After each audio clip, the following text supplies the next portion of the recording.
MP সাহেব আমাদের কথা দিয়েছিল নির্বাচনের আগে যে আমাদের অতিরিক্ত খাজনা নেওয়া হবে না, বরঞ্চ খাজনা কমবে। আর আজকে আমার সাবেক খাজনা ছিল 50 টাকা, সেই খাজনা হয়েছে 150 টাকা। আর সেই ইজাদার, সেই সন্ত্রাসী কালো ইজাদার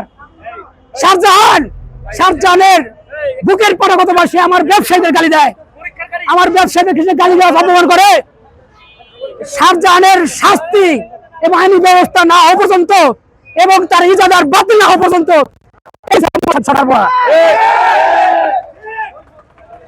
সংগ্রামী নেতৃবৃন্দ, আমি জানি বেশিরভাগ আমি আপনাদের সম্মান, আমি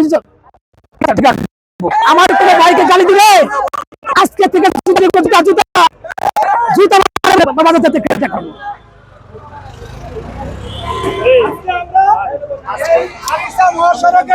আমরা এই আরিসা মহাসড়কে আসার কারণ হলো আমাদের ডুলিবিড়া কাঁচা বাজার আগে 50 টাকা খাজনা ছিল, আর আজকে এখন কিছু দালাল আছে, দালাল চক্র, তারা সরকারি খাজনার উপর দিয়ে ডবল টাকা খাজনা নিয়া আজকে আমাদের দোকানদারের উপরে জুলুম করিয়া দোকানদার গালিগালাজ করে।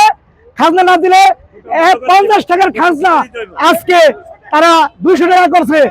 এইভাবে জুলুম করে এক দোকানদার বলছে যে ভাই আমি পারতেছি না, আমি বেচা কিনা না দিন কেমনে, তারে কইছে তুই দোকান ছেড়ে যাবি কা, আমি তোর আত্ম ভেঙে গেলাম, এই ধরনের গালিগালাজ করছে শাহজাহানের লোকেরা। শাহজাহান নিজে তোলে, তারা ছিল এক সময় আওয়ামী লীগের দালাল। খাজনা তো 10 কেজি কাঁচামরিচ বেচলে 70 টাকা খাজনা নেয়। আমরা জঙ্গলের মধ্যে এখানে ব্যবসা করছি।